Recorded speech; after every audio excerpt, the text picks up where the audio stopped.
あなたには今、社会に対する不満はありますか？ 2004 年7月18日深夜、韓国最大のポータルサイトネイバーにとある一般男性のファンコミュニティが開設されました。素敵なユ・ヨンチョル氏のファンクラブを作りましょう。楽しいひとときを過ごせますように。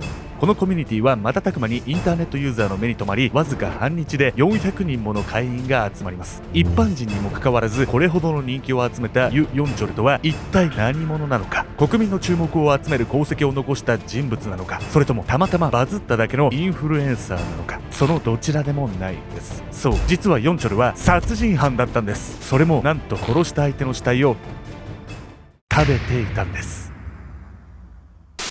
韓国史上最悪と言われる食人殺人鬼ユ・ヨンチョル。なぜヨンチョルは多くのファンに支持されたのか。そこにはヨンチョルが持つ社会への激しい憎悪があったんです。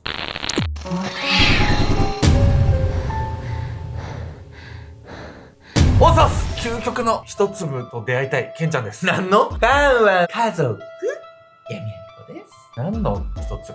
ピノです。ピノみんな同じ味じゃなかった？違うの？最高のピノの一粒が何か眠ってるわけ。左上、左下、真ん中の上、真ん中下、右上、右下で味違うの知ってる？ピノって実は。デマです。いや、デマじゃない。本日皆様にご紹介するのはもう非常に恐ろしいんですけれども、殺した相手の肉を食べるっていうね、もう意味がわかんないね。もう黒のヨン様と呼ばれているユ・ヨンチョルについてです。黒のヨン様ってことはさ、冬のソナタのヨン様が白のヨン様ってこと？で、今回は黒のヨン様ってこと？まあそういうことなんですけど。めちゃくちゃ不謹慎じゃない？ヨン様ってもう世代出ちゃいます。まあ、ペヨンジュンね。何十年も前よ。めちゃくちゃ前ですね。まずはね、一体この事件がどのように発覚したのか見ていきたいと思います。姿を消した女性たち。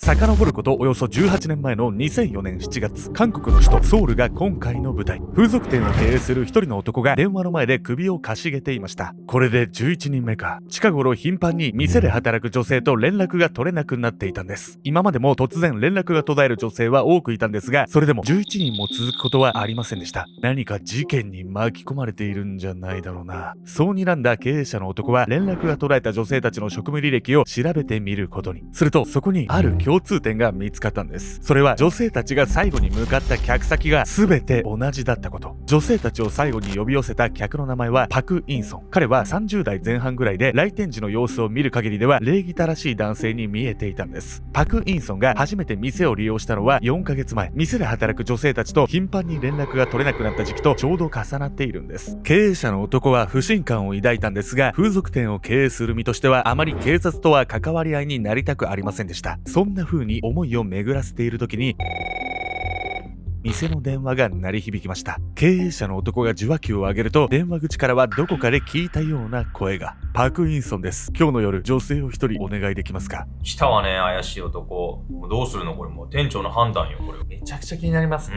この後どうなったのか見ていきたいと思います。その日の夜7時、ソウル市内マポクの公園に一人の男が立っていました。男の名はユ・ヨンチョル。電話ではパク・インソンと名乗っていました。そう、ヨンチョルは偽名で風俗店の予約を取り付け、女性との待ち合わせにやってきたんです。目立たない格好で周囲を警戒しながら女性を待つヨンチョル。一人佇む彼はこれまでの人生で自身の身に起こったことを静かに思い出していました。遡ることおよそ52年前の1970年4月18日、ソウルから車で4時間ほどの自然があふれる町コチャン郡でヨンチョルは生まれました。彼の生い立ちは物心ついたその頃から波乱に満ちたものだったんです。父親とその再婚相手からひどい虐待を受けていました。幼いヨンチョルには頼る相手もおらず、逃げ場のない苦しみから実の母を探して家出を繰り返していたといいます。そして小学校に入るとヨンチョルの願いは叶い、実の母親と暮らせるようになりました。心身ともに落ち着いた生活を送るヨンチョル。中学生になると絵画の才能も開花させ、彼の綿密で力強い絵に多くの友人や先生が感動したというんです。しかし高校で芸術を専攻しようとしたヨンチョルに突如として不幸が訪れました。ヨンチョルは芸術家としては致命的とも言える色盲だったんです。こうしてヨンチョルが希望の高校へ進むことは叶わなくなってしまうんです。そしてヨンチョルを襲った悲劇はもう一つありました。それは兄からのいじめとかするやつマジでしょうもないわ。ヨンチョルには2人の兄がいました。そのうち一番上の兄が2番目のユ優秀な兄とヨンチョルを比べて絵を描くことができなくなったヨンチョルを侮辱し虐げたんです。挫折したヨンチョルは以降非行を繰り返すようになりました。18歳からは窃盗や暴行事件も起こすようになり、刑務所へもたびたび入れられていたというんです。芸術の学校に行けなかったのは残念だけど、ここまで自暴自棄にならなくてもよ、これは。まあ兄にねバカにされたのが大きかったんですよね。すっかり荒れた生活を送っていたヨンチョルだったんですが、21歳になると転機が訪れます。この年にヨンチョルは愛する妻と結婚することになったんです。そして数年後には妻のお腹に新しい命が宿りました。ヨンチョルはついにずっと求めていた幸せを手に入れることができたんです。この時ヨンチョルは心に誓いました。この子には自分のような辛い思いはさせない。絶対に幸せにすると。しかしヨンチョルの心に染みついた辛い過去はそう簡単に拭いされるものではなかったんです。そう、家庭を持ってからもヨンチョルの素行の悪さは治りませんでした。そして30歳の時、風俗で働く15歳の少女への暴行で逮捕されたんです。逮捕されたヨンチョルは当然のように妻から離婚を突きつけられました。懇願するヨンチョルをよそに愛する息子を連れ去っていく妻。自分を見捨てた妻にヨンチョルは激しい怒りを覚えました。ただこの時ヨンチョルは怒りに支配されそうになる自身を必死に抑えようとするんです。結婚すればもう一度幸せになれる。そう考え風俗店で働く別の女性にプロポーズしたんです。しかしこの時のプロポーズはヨンチョルが前科者だという理由で断られてしまうんです。こうしてとうとうヨンチョルは激しい怒りを抑えきれなくなりました。風俗で働いているくせに何様のつもりだ。怒りの感情をどうすればいいのか分からず悶々とした日々を過ごすヨンチョル。別れた妻に殺意が湧いたこともありました。ただ愛する息子のことを考えると妻をどうこうすることはできない。悩みに悩んだ末にヨンチョルが行き着いた答え、それは俺を認めない世の中が悪い。こうしてヨンチョルは自分の怒りを晴らすために殺人鬼と化したんです。それで買収の方をターゲットにしたってわけ？ただの八つ当たりじゃない？実はね、自分のね怒りの矛先を本当に向けるべきね人に向けれないって時に、人間って全然関係ないこう別の対象にね矛先を向けるんですよ。そしてね、これは心理学的には代償行動と呼ばれているんです。というわけで本日のメトラキーワード、代償行動について。代償行動とは、ある欲求が満たされなかった場合にその不満を解消するために似たような別の行動を取ること。例えば理不尽な親に対して反発したいができない子供が学校で立場の弱い相手を見つけていじめるような行動を指すんです。ヨンチョルは一方的に去っていった妻と理解できない理由で自分を振った恋人に恨みを持っていました。風俗店の女性たちを狙ったのは妻と恋人の姿をそれぞれに重ねていたからなんです。まあなるほどね。動機はなんとなく分かったわよ。で、呼び出された女性たちはみんな殺されちゃった。そこなんですけれども、このユンチョルっていうのはですね、恨みの深さが想像もつかないぐらいのヤバいやつなんですけど、それがにじみ出るようなおぞましい犯行に手を染めていくんです。悲しき殺人鬼。ヨンチョルは他の客とは違い、風俗店の女性を自宅へ迎え入れた後もすぐに体を交えようとはしません。まずはやってきた女性の身の上話に興味を持ち、熱心に耳を傾けていたというんです。いきなり押し倒すような客が多いせいか、ヨンチョルの親身な姿に多くの女性は心を許したんです。そのように油断した女性の隙をつき、次々に殺害していったんです。そしてヨンチョルは女性を殺害した後にも特徴的なある習性を持っていました。まず彼は女性が死んだことを確認すると大音量で音楽を流し始めるんです。犯行に及んだ自身の気分をさらに高揚させようというのでしょうか。違います。ヨンチョルは音楽を流してこれから自分が行うことへの恐怖を紛らわそうとしていたんです。そしてヨンチョルが音楽を流してから行う作業、それは死体の解体。それも自分のレントゲン写真を参考に規則正しく16分割にするんです。どういうこと？奥さんとかさ、元恋人への恨みが募った末の犯行だったから、生まれながらのサイコパスではなかったってことよね。だからこそ人を殺すのは怖いっていう感覚は彼には残ってたのよね。自分でもこうビビっちゃうぐらいね、切り刻んでたんですよ、よく耐えられるわね、本当に。そこにこうヨンチョルのね恨みの深さが出てるんですけど、彼の猟奇的な犯行はまだまだ続いていくんです。ヨンチョルの解体作業では稀にいつもと違う方法で解体される女性もいました。それは別れた恋人と同じ名前の女性。ヨンチョルは殺した女性が別れた恋人と同じ名前だった場合に憎しみを込めて乱雑に解体していたんです。ヨンチョルの死体処理において例外となるケースはそれ以外にもありました。それは殺した相手がヨンチョルと同じ血液型を持っていた場合。ヨンチョルはなんと自分と同じ血液型の女性の内臓を食べていたんです。もう全部意味わかんない。もうヨンチョルはなぜ死体の内臓を食べようと考えたのか。それは自分の体を強くするためでした。ヨンチョルは漢方医学の知識を本で学び、人間の臓器を食べることに興味を覚えていたんです。その後、解体された女性の遺体は全て野山に埋められ、表向きは行方不明とされていました。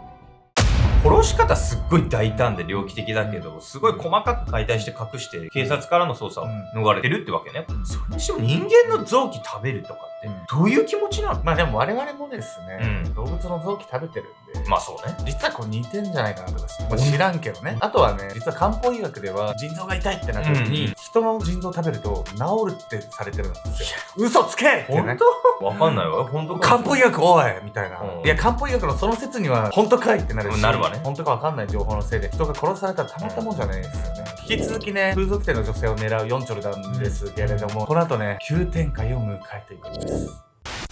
隠された犯行。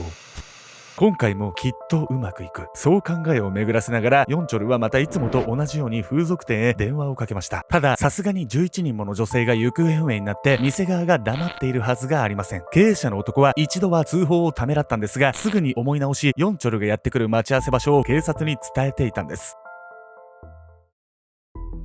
2004年7月のある晩、風俗店の予約を取り付けたヨンチョルは一人公園に佇んでいた。体を売り物にする下劣な女を今日も血祭りにあげてやる。何人殺そうとも晴れることのないその恨みをひた隠し、獲物がやってくるその時を静かに待っていた。そしてヨンチョルが現れて数分が経った頃、何者かが彼の肩を叩いた。約束の女性がやってきたのかと思い振り向くヨンチョル。しかしそこに立っていたのは数名の屈強な男たちだった。男たちは即座にヨンチョルを取り囲む。そしてこう言い放った。警察です。女性が行方不明になっている件でお話をお伺いしたく、署までご同行願えますでしょうか。ついに逮捕されたわけだけどさ、もう11人も殺してるんだから相当重い罪に問われるんじゃないの彼は。11が本当なんか。実はね、この後取り調べがね、行われるんですけど、ヨンチョルのさらにヤバい一面がどんどん発覚していくんです。取り調べの最中、警察は拉致された女性たちが殺されていたことを知りました。そう、ヨンチョルに呼び出された11人全員です。しかし、ヨンチョルはまだある事実を隠していたんです。実は、ヨンチョルが殺した11人という数字は正確なものではなかったんです。めちゃくちゃ嫌な予感するよね、これ。ヨンチョルが殺害した合計人数はなんと、21人だったんです。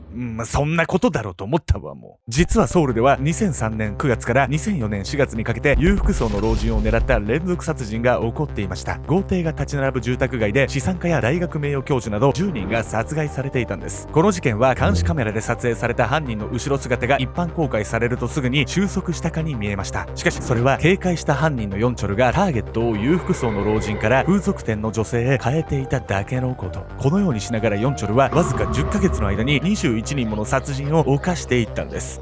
ヨンチョル狙ってたの売春婦の人たちだけじゃなかったってこと？もうこれ元恋人とか奥さんへの恨みとか関係ないじゃないのよ。そうなんです。もうヨンチョルはですね、社会全体に対しての恨みっていうのを膨らませていってたんです。ただヨンチョルはね、人の心を全く失っていたわけではないんです。実はね、その後にもね、家族に対する愛っていうのはちゃんと持っていたんです。ヨンチョルは殺人を犯した理由に家族は全く関係ないと言っています。それは全て愛する息子のためだったんです。家族のせいで自分が罪を犯したと世間に思われてしまっては息子に被害が及んでしまう。逮捕された際もヨンチョルは報道陣の前で決してマスクと帽子を取ろうとはしませんでした。それも全て息子に殺人鬼の正体が父親だと知られたくないがゆえのことだったんです。こういうさ、ヨンチョルの愛情深いとこ見てると、なんで殺人とかっていう方向に走っちゃったのかしらって残念になってきちゃうんだよね。韓国の方々の中にもヨンチョルに同情するような人も現れ始めたんです。ヨンチョルのね、逮捕が報道されると、韓国ではね、ある現象が巻き起こっていったんです。真夜中のファンクラブ。